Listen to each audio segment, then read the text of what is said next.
여러분 안녕하세요. 시사증거과학원 강남캠퍼스 HSK 대표 강사 시원스쿨 HSK 대표 강사 최현정입니다.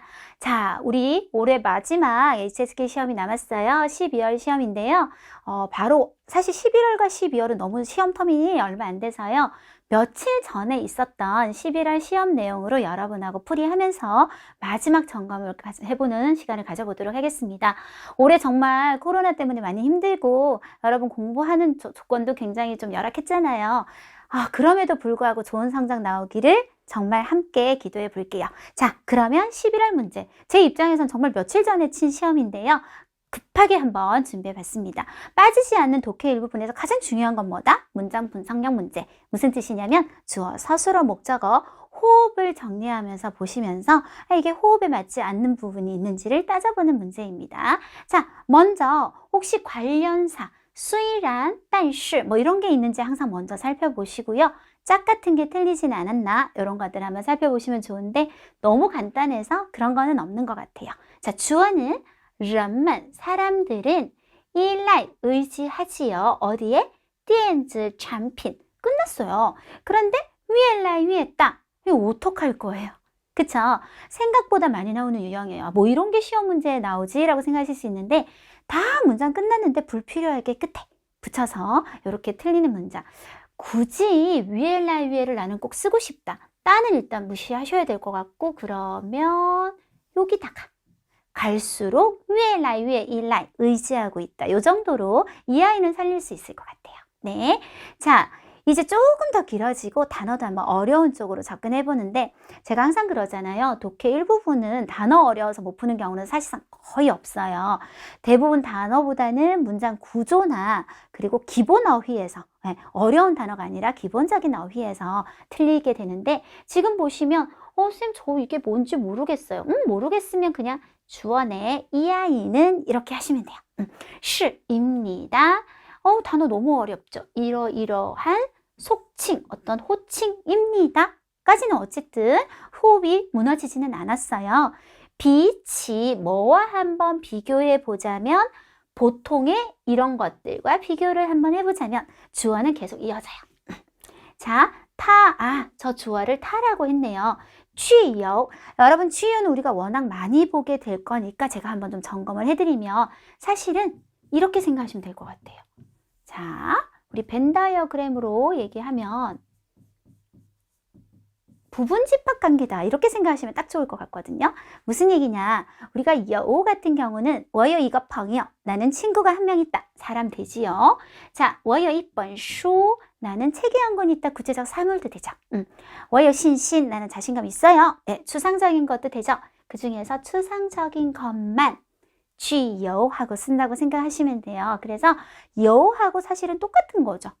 취요는 그냥 요라고 생각하셔도 돼요. 그리고 추상적인 목적어 찾으면 됩니다. 이 아이는 뭐가 있다? 능력이 강하다? 문제가 있는 것 같죠. 그래서 이런 해석 안 되면 이러이런 능력이 강하다라는 어떤 수상적인 목적어가 빠져있는 상태가 되겠습니다.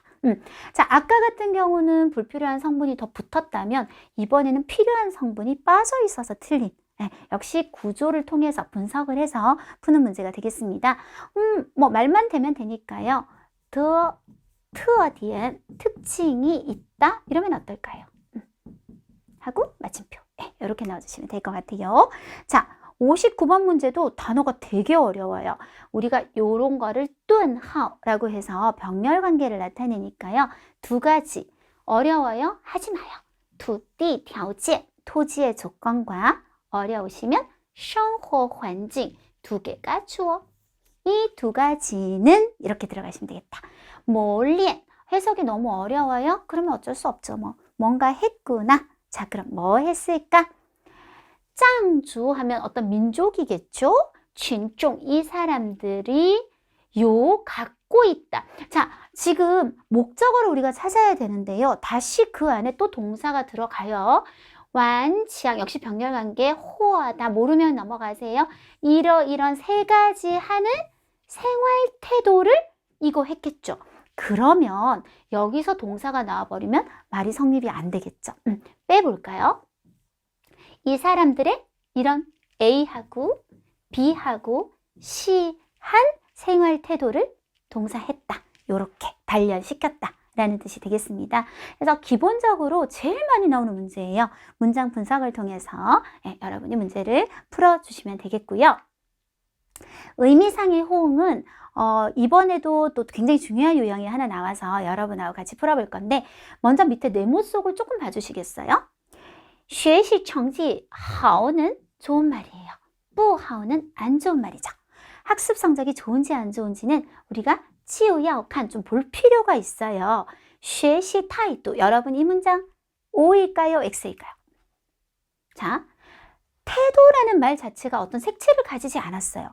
태도라는 말 안에는 뭐 좋은 태도일 수도 있고 나쁜 태도일 수도 있고 모든 걸 다 커버해서 들어가 있잖아요. 그래서 요거는 괜찮아요, 여러분. 그런데 밑에 보시면 좋은지 안 좋은지는 뭘 좀 봐라. 학습 태도가 好 그러면 학습 태도가 안 좋을 때 성적이 안 좋을, 즉 마이너스의 짝이 존재하지가 않게 되죠. 요거는 안 돼요. 안 되고 밑에 보시면 학습 태도가 역시 좋은지 안 좋은지를 좀 봐라. 그래서 학습 태도가 좋으면 성적이 좋을 것이고 안 좋으면 안 좋을 것이고 요거는 당연히 오케이입니다. 이렇게 플러스 마이너스의 의미를 가진 표현들 중에 시험에 잘 나오는 것들을 쭉 한번 정리해보면 是不是 줄여서 是否 能不能 줄여서 能否 高低 好坏그리고 특히 여러분 이거 정말 못 알아보시는데요. 成败 成功 성공과 失败 실패의 줄임말. 그래서 플러스 마이너스 이런 표현들이 있을 때는 주변 환경이 플러스 마이너스를 쓰기에 잘 맞춰져 있는지를 확인해 보실 필요가 있어요. 근데 이번 문제는 여러분이 이 단어를 조금 몰랐을 것 같긴 하거든요. 6급 단어긴 한데 这场比赛的胜负 우리 승부를 가리다 라고 말하죠. 胜이 승리하는 거고 후가 지는 거거든요. 플러스 마이너스인 거를 알아봐야 그 다음이 좀 가능할 것 같아요. 뭐를 짓고 있냐면 우리가 여기서부터 쭉 볼게요. 能进入 들어갈 수 있대요. 어디에? 决赛阶段 결승전 단계까지 들어갈 수 있다는 얘기를 하면 저도 들어갈 수 있는 게 돼버리겠죠.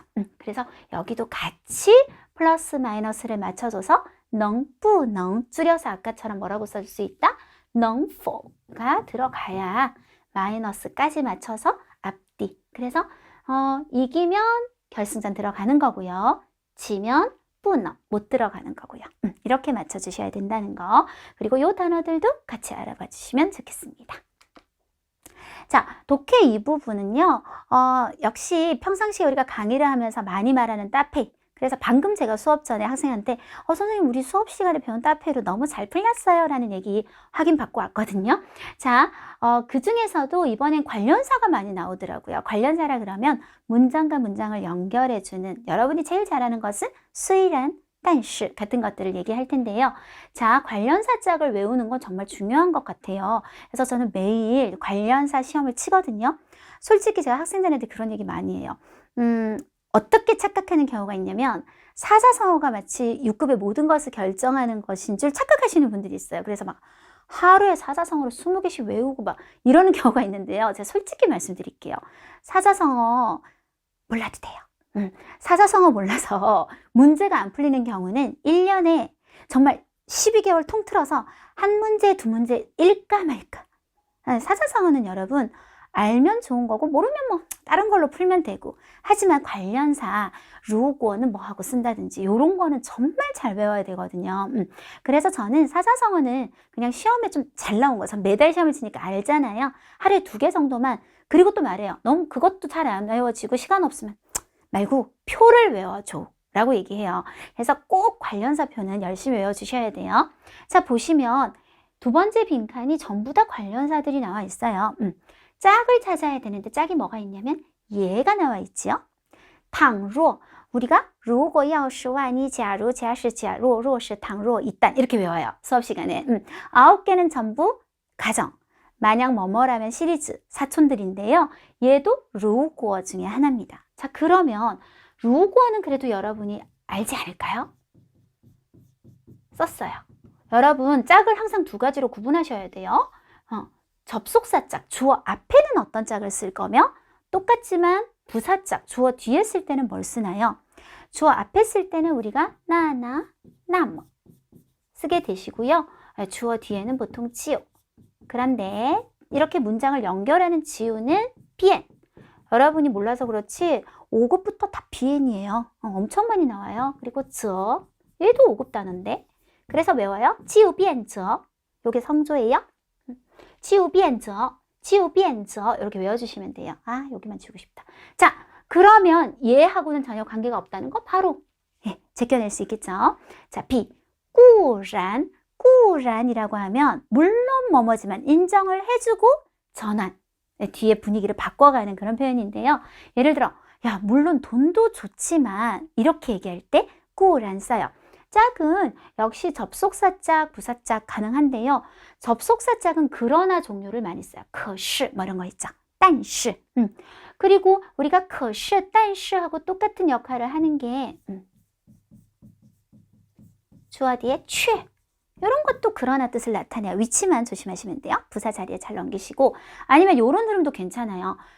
물론 뭐뭐지만 그래도 해서 얘도 나쁘지는 않아요. 그럼 일단 살려둘게요. 即便, 即使 이렇게도 많이 외우시죠? 지는 똑같고 설령 뭐뭐일지라도 가설이죠. 짝은 보통 예 하고 많이 쓰죠. 짝 맞는 것 같아요. D 갑니다. 宁可, 宁可 A 예, 부, B 세트예요. 차라리 A 하지 아우 B 안 할래. 전혀 얘 혼자 갖고는 되지 않는.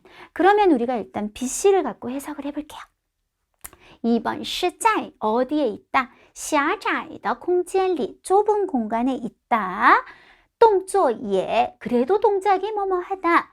물론 좁은 공간에 있지만 동작은 그래도 이상하다. 그쵸? 설령 좁은 공간에 있더라도 동작은 그래도 뭐뭐 하다. 정답은 C. 네.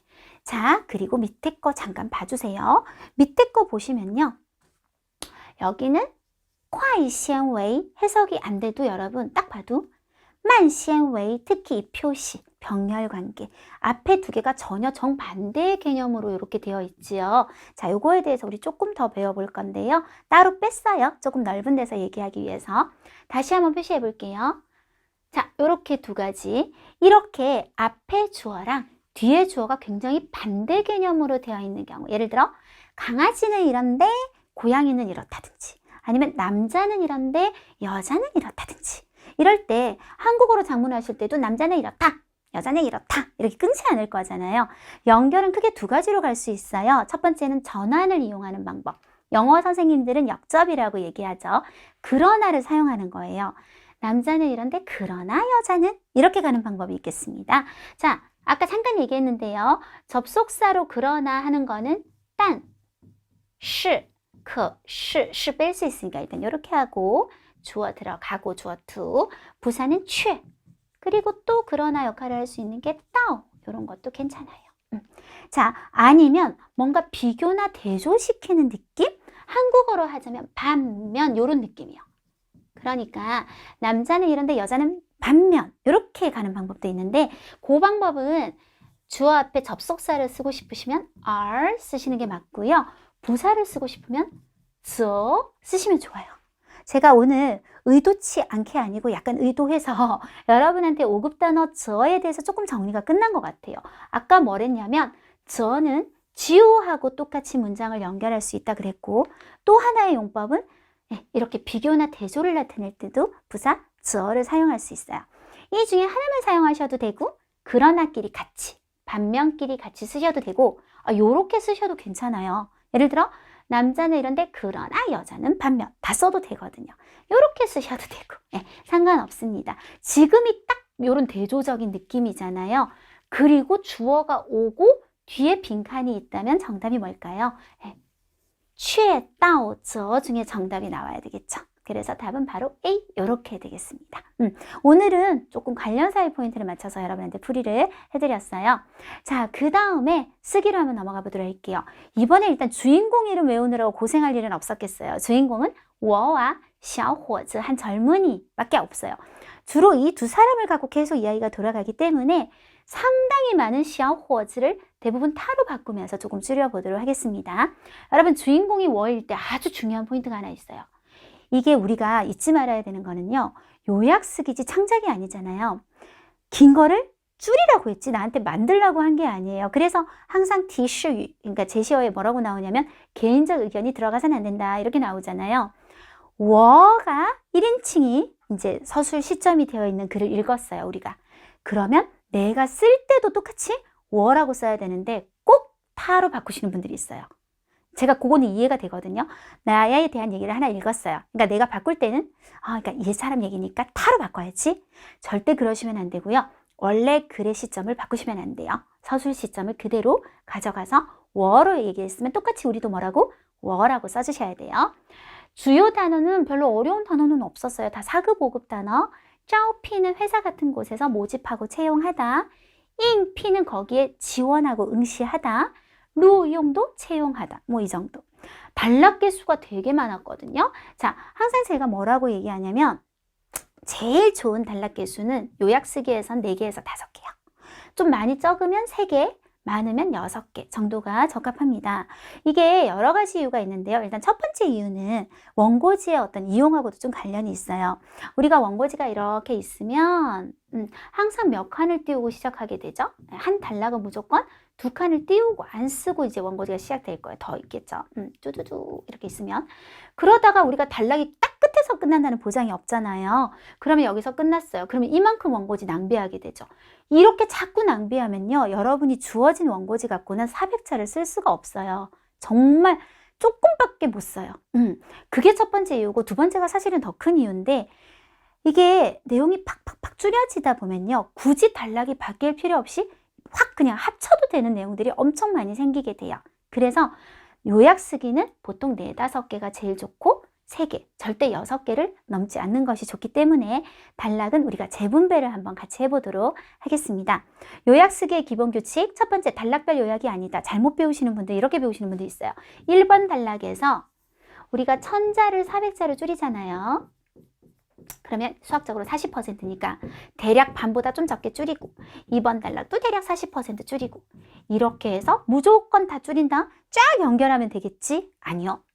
이거는 글 전체의 흐름이 맞아야 돼요. 가장 중요한 건 천자 원래 글을 본 사람이랑 내가 줄인 요약 쓰기를 본 사람이 비슷한 정보를 크게 무리 없이 중점은 다 파악할 수 있게 하는 게 중요하거든요. 그래서 제 적중 특강을 좀 많이 보시면 정말 도움되세요. 여러분 쓰기 요거는 제가 막 유료로 했으면 좋겠어요. 무료로 너무 아까워요. 그래서 쭉 모아보시면 알겠지만 뭐 11단락 이렇게 할 때요. 제가 단락 2개씩 날리는 모습도 보실 수 있을 거예요. 왜냐면 이 단락은 전혀 주요한 내용과 상관이 흐름이 없다. 그럼 빼버리기도 하거든요. 단락마다 어떤 단락은 정말 90% 써야 되는 단락도 있고 어떤 단락은 30%를 써야 되는 단락도 있고 전체 내용의 어떤 균형이나 비례를 보는 것이지 단락별 요약이 아닙니다. 중복되는 내용 당연히 패스해 주셔야 되고 뒤의 내용을 통해 충분히 유추할 수 있는 내용도 패스해 주세요. 대사, 사람을 나타내는 인칭 대사. 특히 여기서 타라고 했는데 나는 앞에 내용을 다 없애버렸어요. 그런데 타라고 쓰면 되게 생뚱맞겠지요. 이것저것 하는 나도 되게 조심하셔야 돼요. 나는 이것 이랬는데 바로 앞에 내용을 또 뺐어요. 그러면 이것이 사라지게 되니까요. 특히 직접 화법, 우리 직접 화법은 이제 큰 따옴표가 등장하는 화법을 얘기하는데요. 이게 글의 맨 끝에 나오면서 굉장히 주제성을 갖고 있고 또 여러분이 충분히 외울 수 있는 길이라면 그대로 외우는 것도 괜찮아요. 그래서 그대로 써주시는 것도 괜찮은데 보통은 이제 글 중간중간에 나오게 되고요. 그리고 되게 길어요, 말이. 엄청 긴데 이걸 하는 순간 우리는 이 사람 말을 그대로 직접 인용하겠다는 뜻이 돼서 거의 줄이는데 한계가 있단 말이에요. 많이 손을 대면 안 된다고요. 그렇기 때문에 어쩔 수 없이 우리가 간접화법으로 갈 수밖에 없어요. 그러면 원래는 내가 너를 사랑하는데 이렇게 말했던 게 워가 아니라 이게 사라지면 타가 될 수도 있고 이런 변화가 생기거든요. 그래서 그런 거 굉장히 조심하셔야 되는데 오늘 이 연습 우리 한번 해보도록 할 거예요. 그 다음에 이제 내용의 흐름이 이렇게 있을 때 이거 다음에 내가 쭉 안 쓰다가 갑자기 얘를 쓰게 되면요. 이 두 개의 연결성이 확 떨어지잖아요. 그래서 관련사, 아까 말했다시피 그래서, 따라서 이런 것들로 좀 연결을 부드럽게 해주면 더 좋은 요약 쓰기가 되겠습니다. 그럼 아까 말씀드린 것처럼 전체 내용을 우리가 잘 이해하는 게 중요하잖아요. 그래서 일단 한국어로. 해석은 원래 그 중국어에 좀 기준으로 해서 한국어가 다소 좀 어색하더라도 약간 직역에 맞게 제가 일부러 했고요. 이 글의 주인공은 오늘은 젊은이라고 나오는데 원래 무슨 외국 사람이에요. 제가 이름을 까먹었는데 원래 있는 얘기입니다. 한번 보도록 할게요. 빨라요. 한국어는 문제 없으실 거니까. 그것은 본래 한 번의 보통 채용 면접이었다. 나는 이 일용품 회사에서 몇십 년을 일했고 줄곧 채용 면접 업무를 책임졌다. 나에게 있어서 그것은 매일 마셔야 하는 커피와 마찬가지로 없어서는 안 되고 또한 매우 평범한 일이었다. 1번 달라. 굉장히 단락이 짧아요. 자, 10개니까. 2번 달라. 그날 면접이 곧 끝나려고 할 때 한 젊은이가 걸어 들어왔고 이력서로부터 볼 때 그 젊은이는 매우 우수했으며 우리가 채용하고 싶은 이상적인 사람이었다. 3번 달라. 몇 번의 대답을 하면서 우리는 그 젊은이가 지원한 직위에 대한 인지가 굉장히 정확하고 게다가 자신의 독창적인 생각과 이념이 있다는 것을 발견했다. 요거는 제가 너무 이제 중국어는 실시证明 이렇게 나오는데 한국어로 바로 하니까 좀 어색해서 살짝 넣어봤어요. 모든 사실이 그 젊은이가 확실히 마케팅 보조직에 매우 적합하다는 것을 증명했다. 나는 그에게 관례대로 하는 질문을 물었다. 당신은 자신의 구직 이유를 말할 수 있을까요? 그렇게 많은 같은 유형의 회사에서 당신은 왜 하필이면 우리를 선택했죠? 보통 면접에서 가장 기본 질문이죠. 왜냐하면 저는 당신들의 제품을 매우 좋아하기 때문입니다. 젊은이는 마치 단번에 흥분한 것 같았다. 그는 이어서 말했다. 저와 저희 가족이 줄곧 사용하는 것은 모두 귀 회사의 제품입니다. 5번 달라. 비록 나는 이것이 예의 벗어난다는 걸 잘 알았지만 그러나 나는 그래도 웃는 것을 참을 수가 없었다. 네, 이것도 약간 연결하려고 넣은 거예요. 어떻게 말할 수밖에 없었냐면 그는 똑똑한 젊은이지만 그러나 이 구직 이유는 분명히 새로움이 너무 없었고 왜냐하면 많은 구직자들이 모두 그것을 취업수단으로 삼아 이것으로 회사와의 거리를 좁히려고 하기 때문이었다. 나는 마음속으로 조금 실망하지 않을 수 없었다. 실망했다는 얘기예요. 물론 이것은 내가 그 젊은이를 채용하는 데 결코 영향을 주진 않았지만 즉 채용은 하겠지만 나는 그에게 약간의 충고를 할 필요가 있다가 생각했다. 6번 달라. 그래서 그 젊은이가 떠날 준비를 할 때 내가 그에게 말했다. 이게 되게 직접화법이 길잖아요. 이런 거 나중에 우리 중요한 내용만 뽑고 다 간접화법으로 바꾸려고요. 종종 당신처럼 이렇게 하는 사람이 있어요. 모 회사의 제품을 좋아하기 때문에 구직하러 왔다고 말하죠. 이것은 약삭빠른 행동이에요. 그러나 이런 기회를 틈타는 행위는 바람직하지 못하고 게다가 오직 이러한 말에 의지해서는 기준을 통과할 수 없어요. 7번 달라. 내 말을 들은 후 그 젊은이 얼굴이 빨개졌고 그는 입을 벌리고 마치 무언가를 말하고 싶어하는 것 같았지만 아마도 거짓말을 했다 폭로된 것을 난처하다고 느꼈을 수도 또 아마도 자신을 위해 변명하고 싶을 수도 있지만 그러나 마지막에 그는 아무것도 말하지 않고 몸을 돌려 나갔다. 8번 달라. 좀 길어요. 나에게 있어 그것은 단지 하나의 평범한 일이어서 나는 거의 잊어가고 있었다. 어느 날에 이르러 나는 가는 길에 그 젊은이를 집에 데려다 주게 되었는데 또한 그의 초대를 받아들여 그의 집에 구경하러 갔다. 막 그의 집 문을 걸어 들어가자 나는 그의 집 모든 것이 우리 회사의 제품이라는 것을 놀랍게도 발견했는데 가전제품과 가구로부터 주방용품, 심지어는 칫솔, 컵, 그리고 타월 등 일용품조차도 모두 우리 회사가 생산한 것이었다. 많은 제품들이 결코 새 것이 아니었고 분명히 이미 여러 해를 사용한 것이었다. 즉 아까 그게 거짓말이 아니었다는 뜻이 되는 것 같아요. 알고 보니 그 젊은이는 당시 거짓말을 하지 않았고 그의 구직 이유도 일부러 나의 비위를 맞춘 것이 아니었으며 그는 정말 우리 회사의 제품을 매우 좋아한 것이었다. 자, 9번 달라. 나는 매우 부끄럽다고 느껴서 내 얼굴은 순간 빨개졌다. 나는 뜻밖에도 당연하다는 듯 그 젊은이를 부정했고 스스로의 독단과 잘난 척으로 하나의 진실된 마음을 상처 주었다. 그게 이제 부끄러운 거죠. 그러나 다행스러운 것은 당초에 이 편견 때문에 그를 거절하지 않았다는 것인데 즉 채용은 했다는 얘기예요. 그렇지 않았다면 나는 아마도 영원히 잘못을 인식하지 못했을 것이다. 마지막. 나는 매우 진실되게 그에게 사과했다. 그 젊은이는 너그럽게 나를 용서했으며 이렇게 말했어요. 천편일률적인 말은 확실히 쉽게 사람을 의심하게 하지만 그러나 다짜고짜 의심하는 것은 때로 더욱 논의해 볼 가치가 있습니다. 이게 일종의 주제성이기 때문에요. 이게 그냥 그대로 가도 저는 괜찮을 것 같아요. 나는 그의 말을 기억했고 또한 이후의 일기에 늘 스스로 잊지 말자고 일깨웠다. 같이 전체 내용을 한번 봤습니다. 지금부터 40% 내용을 제가 어떻게 줄여나가는지 볼게요. 사실 뭐 이거에 정답이 있는 건 아니겠지만요. 단 이제 워낙 제가 경험이 많으니까 모범 답안에 좀 가깝지 않을까 생각하시고 들어도 무방하시겠습니다. 자, 1번 단락에서 가장 중요한 내용은 일단 면접이 있었고 내가 주로 그걸 책임졌다는 것만 전달하면 될 것 같아요. 그래서 뭐 본래는 중요하지 않고 그것은 한 번에 보통 채용이란 말이 밑에 또 나오죠. 그래서 안 썼어요. 면접이었고 나는 이 일용품 회사에서 몇십 년을 일하면서 줄곧 이 업무를 책임졌다까지만 전달해서 내가 왜 이제 면접을 보게 됐는지 배경만 얘기하도록 할게요. 자, 지금부터 중국어로 那是이었다. 一场普通的面试我在这家日用品公司工作了몇십 년이죠. 几十年一直负责 계속 책임을 지고 있었다. 뭐를? 여기서 우리 채용 들어갈게요. 招聘面试工作 이렇게 해주시면 기본은 다 들어가게 되겠습니다. 그 다음에 이제 젊은이가 등장해야지요. 그날 면접이 곧 끝나려고 할 때 젊은이가 걸어 들어왔고 지금 보면 이력서로 볼 때 우수했다는 말과요. 우리가 채용하고 싶은 이상적인 사람이란 말은 사실은 의미의 중복이에요. 우수하니까 당연히 우리가 뽑고 싶어하는 사람이었겠죠. 그래서 하나만 쓸 거예요. 그날 면접이 곧 끝나려고 할 때 젊은이 왔고 이력서로 볼 때 이상적이었다. 이렇게까지 갈 건데요. 那天面试快要结束的时候一个小伙子走进来 걸어 들어왔고 从简历上看从什么什么看자, 이제는 제가 아까 말한 것처럼 小伙子를 계속 반복적으로 쓸 필요는 없어요. 어느 정도 지나서 한 번쯤 써주시면 돼요. 他是理想的人选 人选이라는 말은요. 약간 한국말로 하면 무슨 감? 예를 들어 아주 좋은 신랑감이다. 이런 느낌? 그래서 아주 이상적으로 우리가 뽑을 만한 사람이었다. 이런 느낌이 되겠습니다. 자, 3번 단락으로 갑니다. 몇 번의 대답을 하면서 원래 이런 표현은 없었거든요. 근데 저는 어떻게 했으면 그냥 좋겠냐면 우리 어떤 동작을 거쳐 통해 하면 친구어라는 사급단을 쓸 수 있죠. 그래서 친구어 호이다 이렇게 바꾸면 될 것 같더라고요. 우리는 그가 그 다음에 칭찬이 되게 두 가지가 나와요. 또 보면 지원한 직위에 대한 인지가 정확하다는 칭찬 그리고 자신의 독창적인 요것도 노란색 맞아요. 여기서부터 좀 쓸게요.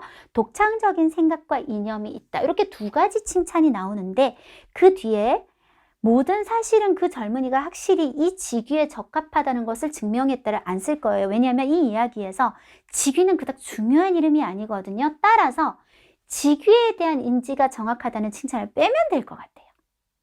그러면 우리는 그리고 요건 제가 넣었어요. 왜냐하면 느낌이 너무 짧아지다 보니까 들어가면 되게 좋겠더라고요. 5급 부사지요. 고어란 생각한 대로. 왜냐하면 아까 앞에를 우리가 줄이면서 되게 우리가 이상적으로 생각했던 그게 예측이 맞았다는 느낌을 주면 훨씬 좋아요. 그래서 고어란 파시엔 발견한 거죠. 뭐가? 그 사람이 이러이러하다는 것을. 그리고 모든 사실은 이거는 안 한다 그랬어요. 제가 이 표시를 왜 했냐면요. 나중에 단락 나눌 때 한 번 더 얘기할게요. 나는 그에게 관례대로 하는 질문을 물었다. 원래는 물었다 하고 질문 내용이 나왔죠. 당신의 구직 이유를 말할 수 있을까요? 왜 여기를 선택했죠? 그게 다 구직 이유잖아요. 이거를 제가 어떻게 줄일 건지 한번 보세요. 처음부터 经过回答我们果然发现 그리고 목적어요. 뭐를 발견했냐면 그는 뭐가 있다? 두따오라는 말을 우리 6급 단어 굉장히 자주 나오는 말이에요. 독창적인 자기만의 独到的想法和理念이 있다는 것을 发现 다시 我们果然发现他有独到的想法和理念 하시면 돼요. 그 다음에 이걸 어떻게 제가 줄였냐면 내가 그에게 구직 이유를 물었을 때 그는 이렇게 말했다. 바로 이렇게 넘어가려고요. 한번 해볼까요? 我问他求职理由时 이렇게 원래 없던 거거든요. 물었을 때 하고 바로 넘어가 보려고요. 지금 제가 이렇게 노란색으로 가로한 건 원래 없던 것들이에요. 그가 자 어떻게 됐냐면 원래는 대답이 두 개로 나뉘었죠. 그리고 흥분한 것 같았다를 兴奋的回答 이렇게 바로 아니면 兴奋的说 흥분해서 말하기를 하고 요걸 없앨 거면 이제 인칭 대사를 잘 조절하셔야 돼요.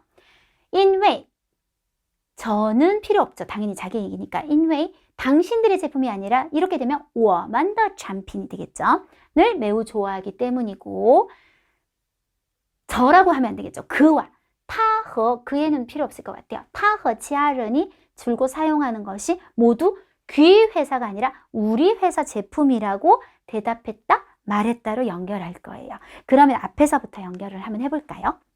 我问他求职理由时 심표 他兴奋地回答 심표 因为喜欢很喜欢我们的产品我们的产品他和家人一直用的都是我们公司的产品 이렇게 대답하면 쫙 아까 거기까지 해서 한 번에 끝내버릴 수가 있겠습니다.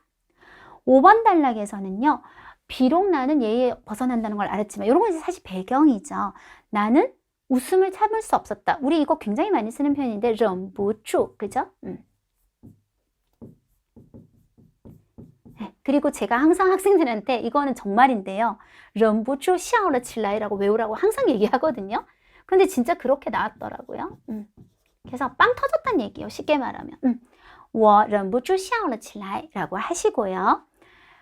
그는 똑똑한 젊은이지만 그러나 이 구직 이유는 분명히 새로움이 없었다. 가장 중요한 건 뭐예요? 이 구직 이유는 이미 겹쳤으니까 이유는 새로움이 없었다. 우리 요거 5급 단어예요. 하오 조금의 우는 매이어 신이 새로운 뜻도 없었다. 새로움이 없었다. 새로움이 없었다. 그래서 바로 내려가서 밑에 보면 왜냐하면 다른 구직자들도 이런 얘기를 다 하니까 그건 충분히 우리가 유추가 가능하잖아요. 그래서 어떻게 할 거냐면 바로 내가 어떤 느낌이 들었다? 실망했다. 라고 바로 한번 넘어가 볼 거고요. 자, 이건 이제 제가 연결을 위해서 비록 이것은 내가 글을 채용하는데 왜냐면 젊은이를 자꾸 시험호자 안 쓰려고 제가 글을로 자꾸 바꾸고 있어요. 글을 채용하는데 뭐 결코 이런 거 안 적어도 되니까 영향을 주지는 않았지만 그러나 나는 그래도 충고할 필요가 있다고 생각했다가 아니고 그에게 이렇게 말했다로 바로 넘어가려고요. 자, 연결 한번 해볼게요. 我忍不住笑了起来. 이거, 이유, 这个理由毫无新意. 새로움이 없어서 我心里有些失望. 조금 실망했다. 실망하지 않을 수 없었다. 이렇게 굳이 갈 필요가 없죠. 有些失望. 虽然这 이것은 뭐에 영향을 주지 않을까요? 不影响我录用他. 내가 그를 채용하는 데 영향을 주진 않겠지만 但我还是 나는 그래도 对他说 이렇게 넘어가 버리는 거죠. 되셨죠? 자, 종종 이런 사람들이 꼭 이렇게 말해요. 이거는 필요 없을 것 같고 이런 식으로 대답하는 것은 새로 넣어봤어요. 이렇게 너처럼 그렇게 대답하는 것은 약삭 빠른 행동이고 되게 바람직하지 못해 라는 핵심만 전달해 볼까요? 这样回答是 약삭 빠르다. 讨巧的做法讨巧的做法 2번 쓰기가 제가 왜 쉬웠다고 생각하냐면 일단 별로 어려운 단어가 없는데 그나마 조금 우리가 외워야 되는 단어도 한자가 다 같아요. 한자가. 어려운 게 별로 없었어요. 다 한자가 쉬웠어요. 딱 한 글자 어려운 게 나중에 나올 거예요. 그래서 这样回答是讨巧的做法 되게 약삭 빠르고 머리 굴리는 행동이다. 이런 기회를 틈타는 행위는 这种 이런 投机的行为 投机는 기회에다 나를 던지는 거야. 아싸 요때 해야지 이런 나 그냥 좋아한다고 말해야지 这种投机的行为 절대로 不可取 취해서는 안 되는 거 절대 하면 안 되는 행동이에요 라고 일단 가장 딱 핵심을 찍는 말만 하면 될 것 같습니다. 넘어가셔서 听了我的话后 내 말을 들은 다음 뭐 여기서 다 해도 돼요. 근데 이제 한참 동안 우리가 안 썼으니까 저는 이번엔 그냥 냅뒀거든요. 알아서 하시면 돼요. 小伙子的脸变红了. 빨개졌어요. 빨개졌는데 입을 벌리는 거 중요하지 않고 마치 무언가를 말하고 싶어하는 것 같았지만 아마도 이건 자기의 어떤 뭐예요? 추측이죠. 굳이 우리가 언급할 필요가 없이 말을 안 하고 갔다로 바로 넘어가면 됩니다. 听了我的话后小伙子的脸红了 빨개졌고 似乎 마치 想说什么但最终 마지막에 他什么也没说 아무것도 말하지 않고 몸을 돌리는 거 중요할까요? 그냥 出去了 혹은 走了 이렇게 연결하면 되겠죠? 자, 8번 탈락. 나에게 있어서 그것은 하나의 평범한 일이어서 나는 거의 잊어가고 있었던데 이를 그냥 여기 제가 넣은 거죠. 그래서 我几乎忘了这件事 이렇게 연결해 버릴 거예요. 我几乎忘了这件事 어느 날有一天 필요 없고 내가 가는 길에 그를 이제부터는 또 다시 타로 좀 당분간 갑시다. 그를 데려다 주고 초대받았다 안 해도 바로 일단 구경하러 가는 게 급하니까 자 다시 有一天我顺路 가는 길에 우리 顺便이란 말 쓰잖아요. 근데 顺路 하면 가는 길에 이렇게 되겠습니다. 가는 길에 데려다 주고 그의 집에 구경하러 가실 거예요. 중국어는 좀 이따 한번 더 해드릴게요. 그의 집 문을 걸어 그냥 들어간 후 할게요. 들어간 후 나는 발견했단데 자 보시면 되게 여러 가지 얘기가 나와요. 그의 집 모든 것이 우리 회사 제품이다. 가전제품 이런 거 정말 쓸 생각 없으시죠 여러분? 거의 그의 집 모든 일용품이 이건 제가 넣은 거예요.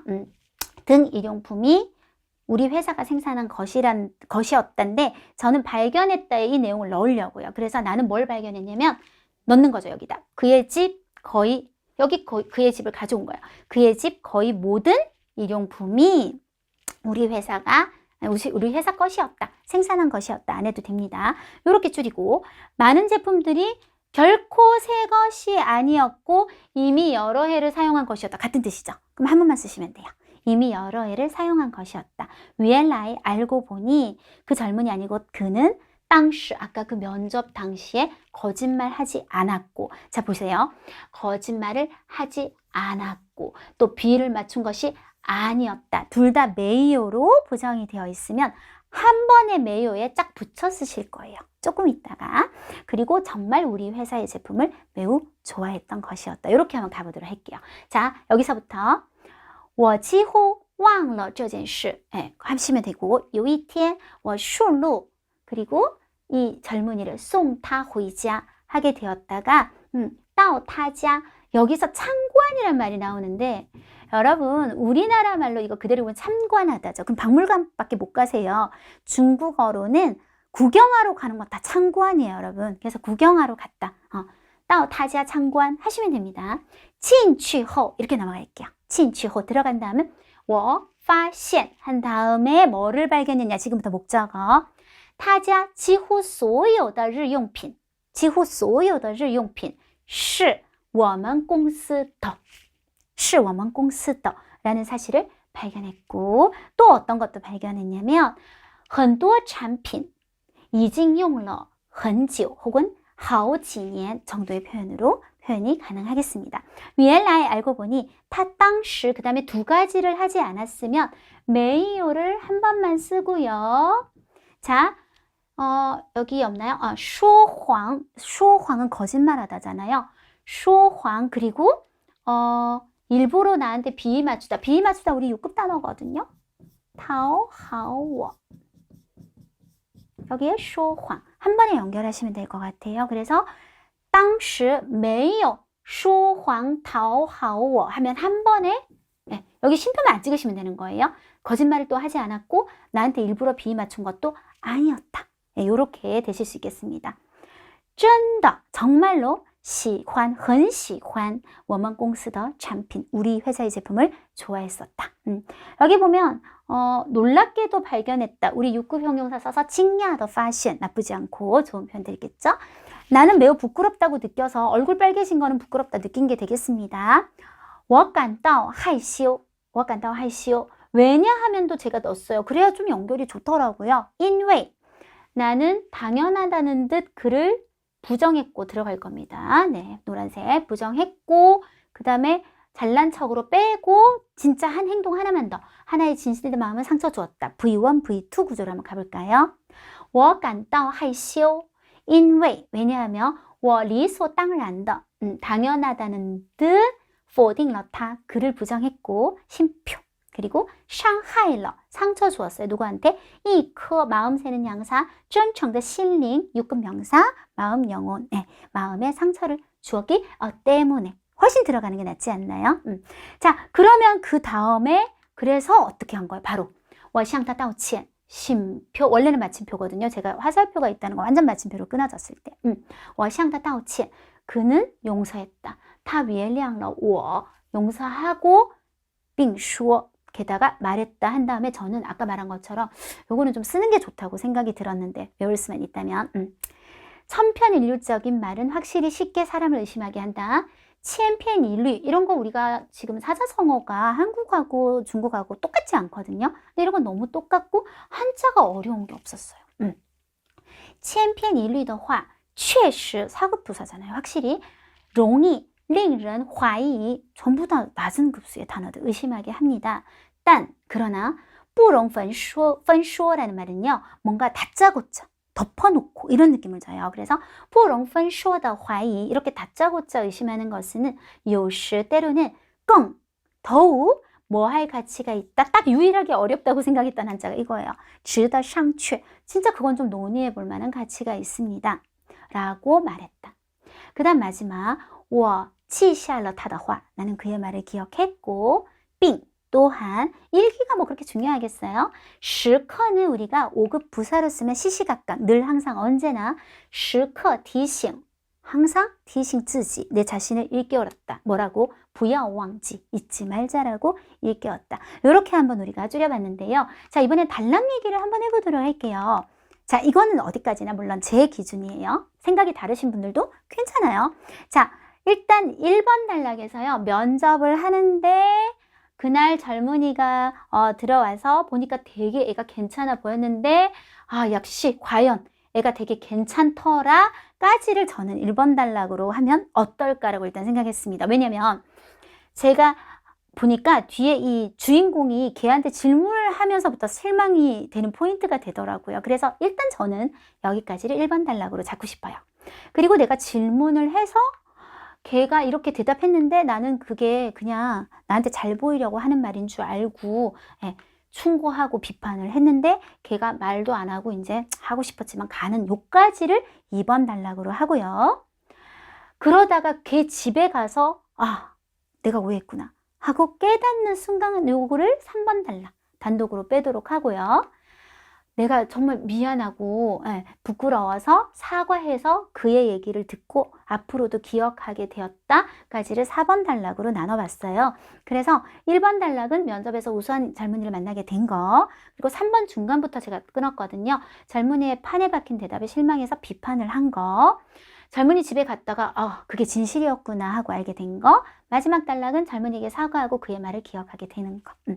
원래 이 글의 제목이 어떤 주인공이 외국 사람 이름인데요. 그 사람의 求知理由, 구직 이유예요. 근데 우리는 小伙子的求知理由라고 하시면 될 것 같고, 항상 나온 표현에서 좀 이용을 하실 수 있거든요.